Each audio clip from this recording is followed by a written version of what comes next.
Tapi sekarang ini terbalik, mengkafirkan orang Islam. Jadi orang Islam yang dituduh sebagai kufur karena berbeda dengan pemahaman yang dipraktekkan oleh orang Muslim lainnya, tidak sama dengan apa yang dipahami atau yang dikerjakan oleh kelompok tertentu.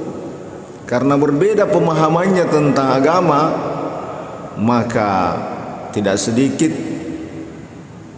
ada juga orang yang senang mengkafirkan orang Islam.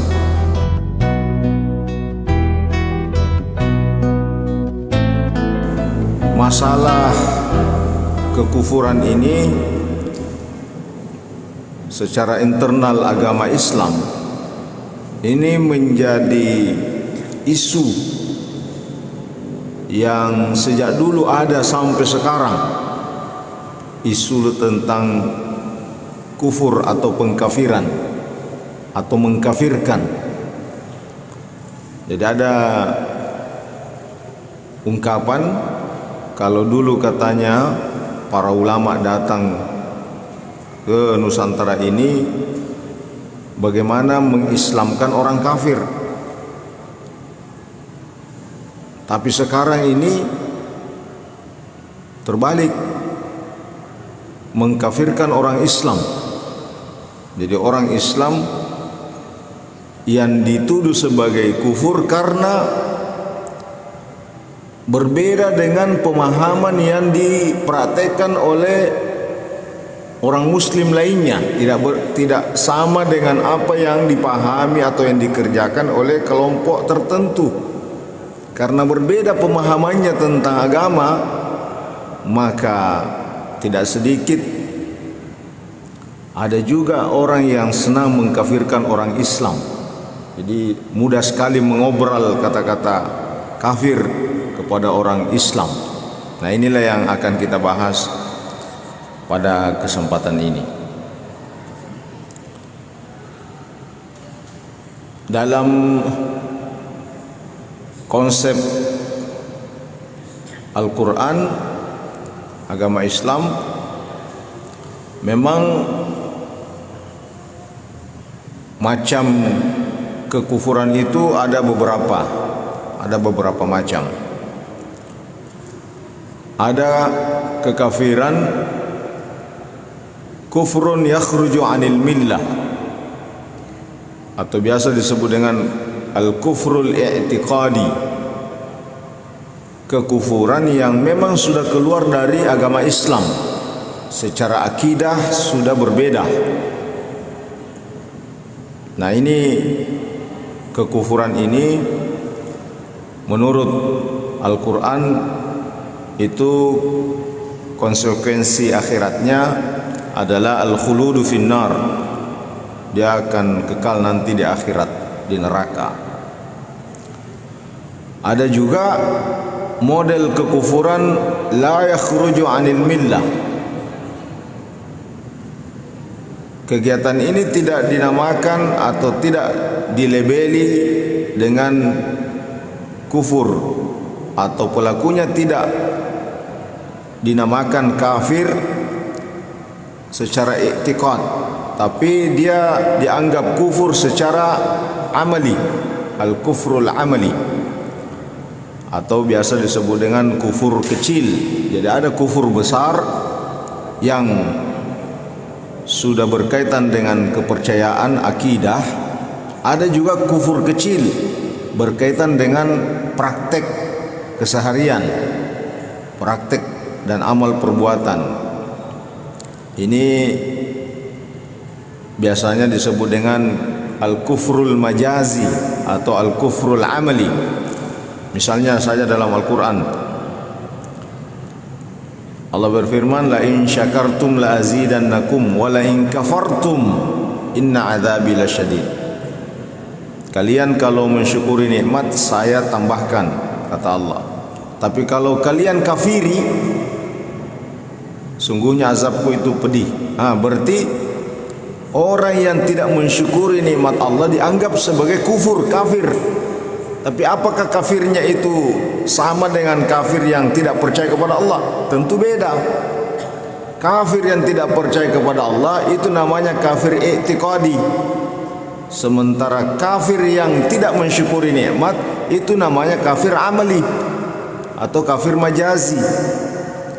Kalau yang kafir tidak percaya kepada misalnya rukun-rukun Islam, arkanul Islam itu ada 6. Satu diantaranya tidak dipercayai, misalnya tidak percaya ada akhirat, berarti tidak dinamakan dengan mukmin. Dia digolongkan dengan kafir asli atau kafir i'tiqadi. Nah, inilah yang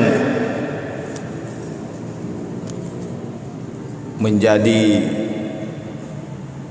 perbedaan ya dalam hal istilah kekufuran itu. Lalu kemudian berkaitan dengan kufur i'tiqadi ini ada beberapa macam indikator. Jadi ada indikator-indikator orang itu disebut atau dia sudah masuk dalam perangkap kekufuran. Jadi yang pertama, imma antakuna aqwalan. Itu karena memang sudah dia nyatakan sendiri bahwa saya ini, contohnya saya ini kafir ya kepada salah satu atau dari semua rukun itu, saya tidak percaya dengan rukun itu. Pernyataan ini biasa disebut dengan antakun aqwalan, ungkapan-ungkapan secara lisan. Apabila keluar dari seseorang mengatakan dia tidak percaya, maka itu sudah pantas dinamakan dengan kufur atau sudah digolongkan dengan kafir ya, kekufuran. Ataupun mengingkari hukman minal ahkamil islamiyah bid-darurah ka ayyastabiha qatlan nafsi bighairi haqqin, atau mengingkari hukum yang sudah secara daruri itu disepakati keberadaannya. Misalnya di dalam Al-Quran sudah disepakati atau sudah jelas, sudah sharih bahwa hukum minum ballo atau minum khamar itu haram. Ya, hukum khamar minum ballo itu haram. Tapi dia bilang halal gitu. Ya, halal, tidak ada itu haram ballo. Maka orang yang membolak-balikkan hukum ini secara daruri sudah pasti tidak ada lagi ulama ataupun umat Islam yang sehat pikirannya mengatakan ballo itu halal. Semuanya mengatakan haram. Tapi kalau ada orang yang mengatakan tidak ada itu haram minuman khamar, maka itu juga sudah bisa dikelompokkan dengan kufur i'tiqadi, sama dengan yang tidak percaya salah satu ada atau dari semua rukun iman. Itu yang pertama. Jadi bentuk verbal, bentuk perkataan orang itu sudah dikelompokkan dengan kekufuran. Bentuk yang kedua, imma an takuna af'alan. Jadi boleh indikatornya itu dilihat dari perbuatannya. Misalnya menyembah benda-benda tertentu,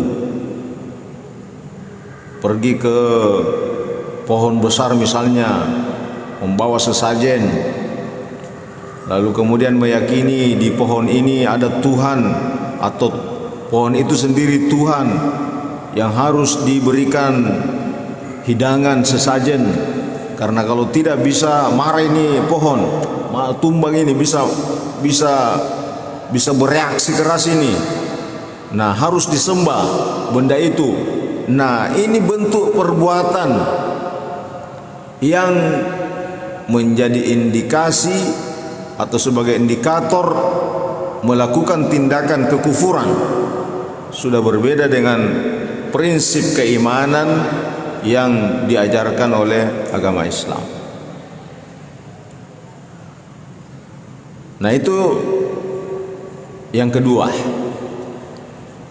Yang ketiga, bisa juga antakuna dakhilatan fi nitaqis sakhriyah wa tahqir al-mustawjabaina liriddah. Boleh jadi melakukan tindakan-tindakan pelecehan, memandang enteng dan melecehkan hal-hal yang dijaga kehormatannya di dalam Islam, melecehkan salah satu rukun Islam, atau mungkin ayat-ayat dijadikan sebagai lelucon, sebagai bentuk pelecehan, melecehkan agama. Nah, itu juga indikator sudah masuk dalam perangkap kekufuran. Ya, misalnya masjid, bagi kita umat Islam ini kita jaga kehormatannya, lalu kemudian tiba-tiba ada yang melecehkan dengan melempar kotoran dan sebagainya. Nah, ini masuk dalam bentuk as-sukhriyah, masuk dalam bentuk at-tahqir, melecehkan dari simbol-simbol keagamaan. Tindakan seperti ini itu sudah dianggap juga sebagai bentuk kekufuran. Jadi ada 3 modelnya, indikatornya kekufuran itu. Imma antakuna af'alan, dalam bentuk lisan verbal, imma antakuna af'alan, dalam bentuk perbuatan, misalnya menyembah benda-benda tertentu, atau dalam bentuk pelecehan, ya, dari kepada simbol-simbol agama yang kita jaga kehormatannya. Nah, jamaah sekalian, hanya saja memang ada realitas di masyarakat kita ini mudah sekali melabeli orang dengan kekufuran. Dan kalau kita lihat ayat-ayat dalam Al-Quran dan bagaimana sikap ulama-ulama ahli sunnah wal jamaah menyikapi ayat ini, itu memang menjadi hal yang perlu ada kajian. Sebab kalau tidak didalami ayat-ayat tersebut, bisa saja memang dipahami secara tekstual sehingga pemahamannya itu sendiri yang melabeli orang sebagai orang kafir, padahal semestinya belum masuk dalam kategori kekufuran. Jadi misalnya ada yang hanya karena melakukan perbuatan dosa misalnya, atau perbuatan dosa besar lah, lalu hanya dengan perbuatan dosa besar yang dilakukan oleh orang tertentu, maka kemudian mereka dicap sebagai kafir. Ya, misalnya ada di dalam ayat-ayat Al-Quran memang menyebutkan wa man lam yahkum bima anzalallahu faulaika humul kafirun. Nah, itu ada ayatnya itu kan. Siapa yang membuat satu hukum di luar dari hukum Allah, faulaika humul kafirun, maka orang yang membuat hukum itu adalah orang kafir. Jadi semua produk-produk undang-undang dari manusia, siapa yang membuatnya dan mengikutinya dan mengamankannya dan mengamalkannya, maka dicap sebagai kafir. Kenapa? Katanya Al-Quran bilang begitu. Ya. Ada lagi misalnya ayat atau hadis Rasulullah bersabda, man halafa bi ghairillahi faqad kafar. Ya, atau misalnya ada hadis Rasulullah, inna bainar rajuli wa bainas syirki wal kufri tarkus shalah. Orang yang meninggalkan salat atau pemisah antara orang mukmin dengan orang kafir itu adalah salat. Maka setiap orang yang dia temui yang tidak salat, langsung saja dicap Anda kafir karena tidak salat. Ya. Dan banyak lagi misalnya hadis-hadis yang seperti ini. Lalu kemudian dengan dasar ayat dan hadis yang dipahami menurut versinya, maka kemudian mudah mencap, melabel orang dengan kufur karena dosa.